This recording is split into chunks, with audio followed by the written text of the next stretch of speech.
the reigning MVP, a man who has been the leader of the Buffalo Bills for long enough time for us to know that the Buffalo Bills are going to win a Super Bowl soon. Is it this year? We shall see. Ladies and gentlemen, the unstoppable, huge hand having, friend of Phyllis and D, ladies and gentlemen, Josh Allen. Yeah, Josh. What's up, dude? How we doing, guys? Heard you ran into CD last night. Is that accurate? Not falling for it. Not falling for it. Could you imagine, though, if we get you on ESPN, as soon as you pop your face on with that broken nose, I get you a CD's nuts immediately. That would have been spectacular. I like that you are a weapon around the locker room. I think you look good. I want to talk about last night with the visor. Was there any change? Did you feel different? I know you wore it in college. And how long is this going to last, you think, with this massive nose and snoz that you have going on right now? Hopefully not too long, but I think kind of going back to last year, I put the glove on after week 1 when I had a little hand injury and, a little nose injury, put the visor on. So we might have to keep rocking it. We'll see how it goes. I think it looked cool. Let's put a little tin on there. Why not? Let's go ahead and get the sleeve on. Let's start swagging out here a little bit. Yeah, maybe the mirror. Yeah, maybe the mirror. I know he has the red one. I think he has the red visor too. Oh, something to think about. Okay, let's not do it in training camp. The red one, right? Yeah. Sweet. Let's do that.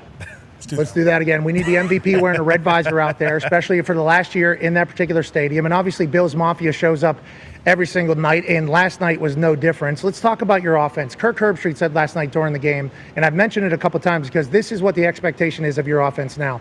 He said if the Miami Dolphins defense can get a stop, I think they should view that as a success. And I think he would have said that about a lot of defenses right now. What is it about your offense that has you guys clicking so much, and what are you excited about with this year's particular offense? Yeah, I think we just got a lot of guys that can do a lot of different things. Obviously, we're running the ball really well. James Cook looks like he's shot out of a cannon every time he touches the football. Our O-line is doing such a good job of communicating and working together. In the passing game, we got guys that are in the right spots. Teams are typically playing some soft zones against us, which there's just some underneath stuff that we're just going to keep taking until they take it away. So, part of the reason that I think we're so, we're having such success is, again, guys know what they're doing. They're in the right spots. And then when there's plays to be made, they're being made. Yeah, and you're an alien. Go ahead, AJ. That's probably why as well. Go ahead, AJ. I'm thinking as a D coordinator, if they're thinking of facing you guys, like the week leading up to it, you can't really point one guy. Like, you distribute the ball so well. You guys can run the ball so well, throw the ball, anything. Is that a huge advantage for you, thinking like, hey, there's no telling where I'm going to go with this ball. I'm going to take what you guys give me, what is open, as opposed to some teams sometimes when they want to jam and make sure a guy gets 10, 15 targets? Yeah, we don't have to worry about that. I think, again, the types of men that we have in our locker room, especially in the receiver and tight end position, nobody's begging for the ball. They understand that they're going to have opportunities throughout the game, and it's not going to be, like you said, 10 to 15, but they're going to get 5 or 6 opportunities to go make something happen. And to be able to start into the field, to the boundary, to the slot, like all our concepts, they're varied. A lot of things look alike in our offense. Joe Brady and our offensive staff do a great job of presenting different concepts from the same look, and it makes it tough on defenses, but it makes it fun playing the quarterback position. It's fun watching your offense operate because it's like a well-oiled machine. And also, I said you're an alien. It's like you're one of one, brother. You're what everybody is hoping to get whenever they draft a quarterback. Whenever we go back to your draft, obviously your first year was what it was, second year was what it was, third year was what it was. From that point to becoming an MVP to where you're at now, like, obviously you had to have the vision of it. And is that the main motivator, is you knew what you could be? Or what was kind of the offseason development process for you year after year? Because you've gotten better this year too. Every offseason you get better seemingly. Is that because you have a vision of what you can be, or how do you kind of get to that point? 100%. I think it goes back to, being the high school kid that wasn't getting any offers, knowing that I could play at the Division I level, and then getting to the Division I level thinking that I could play in the NFL. Just having that internal belief and working hard, and make no mistake, it's taken an army to get me here. There's a lot of people in my life that I can thank and played their part in what's going on, but ultimately I'm just trying to go out there. I work really hard with the guys on the football field throughout the weeks and throughout the off seasons, and I'm just going out there. I just want to have fun. I just want to play some football. You see the little flip there to the Jack his first touchdown. But guys work hard. We have a lot of fun in Buffalo. It's a pretty tight unit, and we love playing ball. Jack needed that. He almost slipped and fell on this play, and he also got called for a penalty that wasn't on him. I mean, he had a rough go there for a little bit, and then you give him a sick touchdown. That's a good moment for all the Buffalo Bills fans. Ty has a question for you about Bills Mafia. Yeah, Josh, when you look at everything, and they've mentioned this not just on the game last night, but, in the media the last several weeks about how, kind of taking everything in with this being the last season at you guys' current stadium before you move on. When you kind of put all of that together, does it kind of have the makings, and does it feel like something special is about to happen? Because people are already starting to, form that storyline of, like, can you imagine how crazy Buffalo would go if they would, win a Super Bowl in the last season in this stadium before they kind of set off on this new era? Can you feel that? 100%. I have vivid dreams of it. I think it's obviously storybook ending for the stadium. But at the end of the day, it's my belief that it's already written. I'm just trying to see what God's got played out and laid out for us and this team. And I'm just going out there and just trying to, like I said, play football and have fun and do what I think I was put on this earth to do. Were you put on this earth to make sure that those bison at that new stadium are, you know what I mean? 60 feet tall. Make them bigger. Got to make them bigger. Boom. There it is. I like where your head's at, bro. You can make it. I want to let you know. I like where you can definitely make that. I think you could probably make anything happen. New stadium looks awesome. They gave like the inside view of it last night on Amazon Prime. How much of that are you guys being talked about or asked about? Any at all or nothing? Not much. But not even like, hey, do you want coconut husk instead of tire shreds on the turf? Are they asking those questions to Josh Allen or no? we're grass, brother. Wow. Oh. Boom. Heated, beautiful Wow. in Buffalo. Hey, that's big. So were you not asked about that? You were asked about that or no? We were told about it, but it was we like grass. I've got some turf burns on my legs that make me really like grass. And I know Pat likes grass too. Yeah, we all do. We all love to watch it, Josh. Okay? We're talking about vitamins, I think. Okay, that is what you're talking about. We do love the grass. Down here in Florida, I only got the medicinal grass. It does feel like. But we'll find a card somewhere, Josh. We'll find a card somewhere. Connor has a question for you, Josh. Yeah, Josh, Jack, Incredibles reference. It feels like the vibes on offense are at an all-time high. Keon Coleman, it feels like, has also taken a massive step. Last year, I don't know if it was, a lot coming in as a rookie and, maybe it took him a little to learn, but it feels like he's off to an unbelievable start this year. You and him clearly have a really, really good connection. How was that work with him this offseason? Was that something you two were together for a lot? Was it more so training camp? And then you mentioned it being a really good offseason for you. Was that because you worked out with Drake May and he explained to you how to be, one of the best quarterbacks in the NFL? Was that kind of how to be a back-to-back MVP? Was that the whole thing? And as a New England Patriots fan, let me just say, thank you so much for helping him play quarterback, brother. I can already see it helping. I can already see it. Listen, I haven't done anything for Drake. We got to spend a little bit of time together. He is a fantastic kid, though. I tell you that he plays the game the right way. He's got a really good head on his shoulders. I'm a huge fan of his. We have I think we share the same agency, so we've been around each other a couple times. But again, just down to earth kid. But going back to the Keon question, yeah, just the work that we've put in training camp, it obviously paid dividends in week 1. Week 2 and 3, a little bit different game plan style, but still being there and opportunities to make some plays for us. And he's been doing a good job with that. You talked about training camp. Do you hate or love Hard Knocks? I thought you came across very well.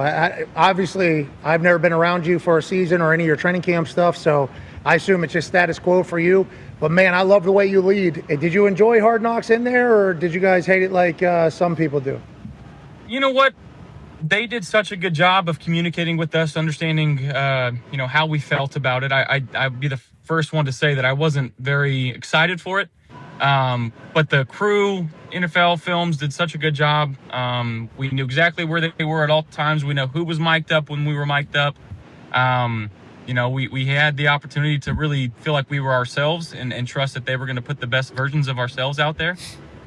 So it was much better than I anticipated. And glad that, people finally got to see what a winning organization looks like. Typically it's been, teams that are coming off a bad season or a new coach or a new quarterback, or it was fun. Spotlighting your fans too. It was cool. All of it was cool. I really enjoyed your guys' Hard Knocks. Now, I'm not saying I don't enjoy other Hard Knocks, but I think Hard Knocks had potentially lost its luster a little bit, okay, because social media teams and digital teams.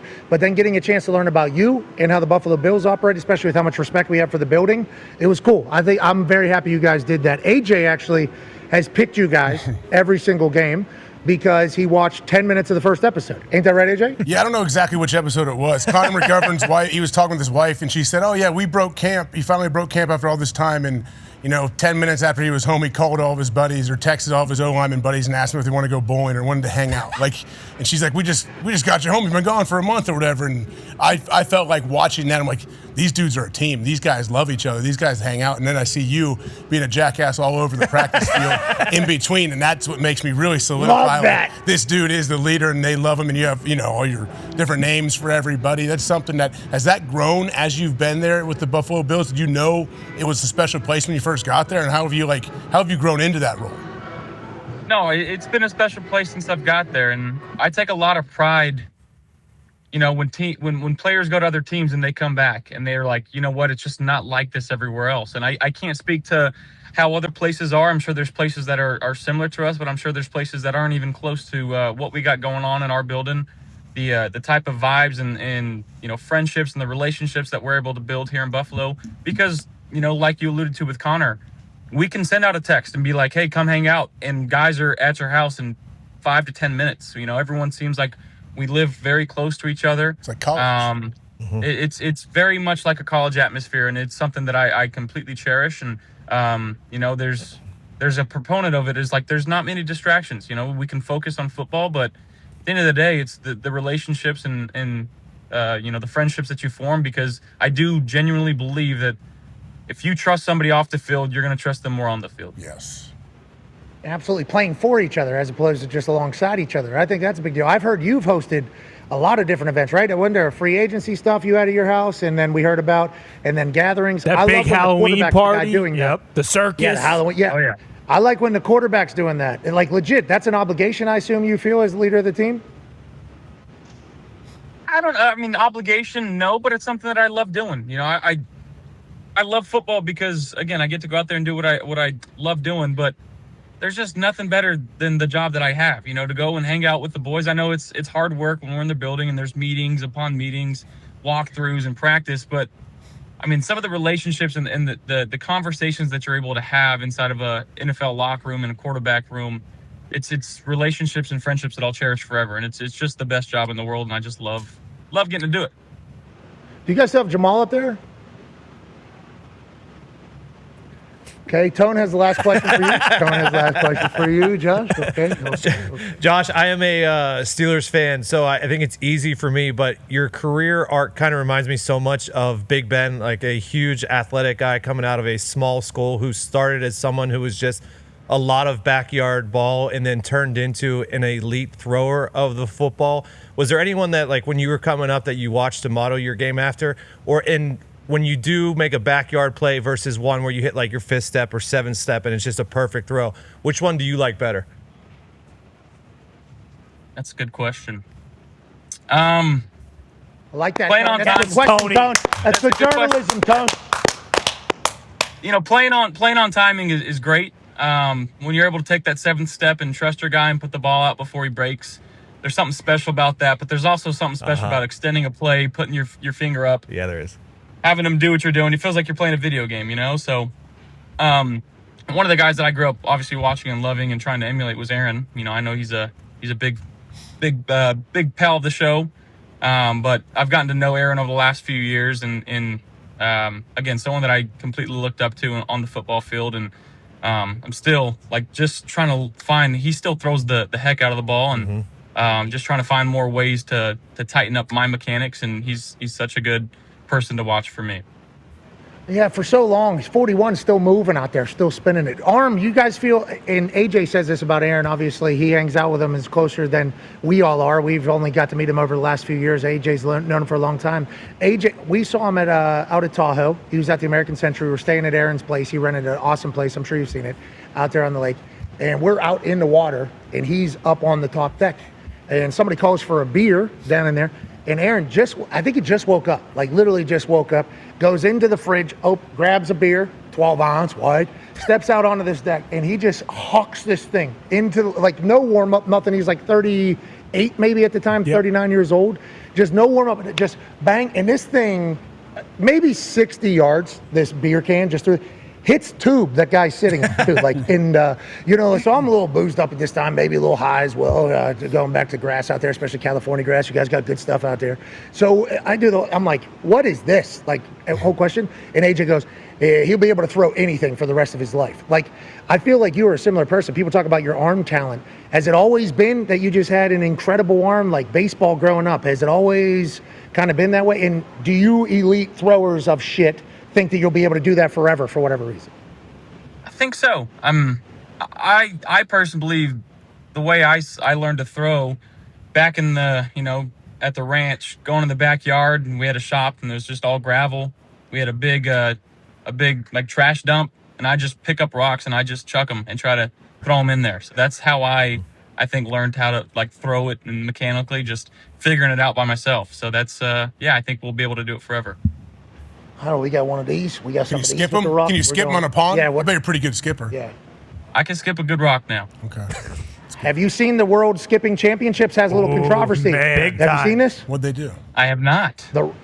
The rock skipping contest, the national one. This is a real thing. Yes. Okay, some of these guys are getting like 60, 70. Unbelievable, okay? They're doing deep submarine tosses. Obviously, any of us that have ever skipped a rock understand that's the right way to do it. They're manipulating these rocks, Josh. These guys are cheating. These guys are cheating. They sand And they're it winning down. thousands They're of dollars. greasing rocks. They're greasing these rocks. They're shining them down. Messed up. Can't do that, Josh. Not a good look. Not a good look for the rock skipping community. That hurts my Big heart. one. It's a big one. Flag football, you going to do it? Olympics? If I get asked, I'd absolutely want to compete for my country. Yeah. Yes. If you don't get asked, You would we be got a awesome, problem. right? Flag football, you'd be awesome in flag football, I think. I would hope so, but again, these guys are playing it year round, and Don't stop Don't it. do that. We Don't heard do guy. that. Don't That's a do good point, that. We're not Josh. doing that. You're Josh Okay, Allen. before we let you go, and we appreciate you joining us on this glorious Feel Good Friday, especially for you guys, 3-0. Congratulations. My wife texted me in the middle of this. She very rarely does this. I know you don't care, she says. Okay? I do care. I would like to let you know before I read the rest of this message, I do care. Okay? Josh Allen's lady is in the show, Emily Dickinson. I love that show. You should ask him if he runs lines with her. Do you do any of that? Do you assist? I wouldn't say we run lines. I mean, she reads all of her scripts by herself, and she'll give me some updates on them. But we will at some points kind of just go off and do some improv stuff. Ooh. So Yes. it's pretty fun. Ooh. My wife, she's an absolute stud. She's the best. What can I say? Mega talent, both of you. When two greats are together, it's good for society. We appreciate the hell out of you, man. And tell D we said hello, okay? All right, tell Wilma I said hello. All right, that's Josh Allen. Josh Allen. Josh Allen. All right, sweet.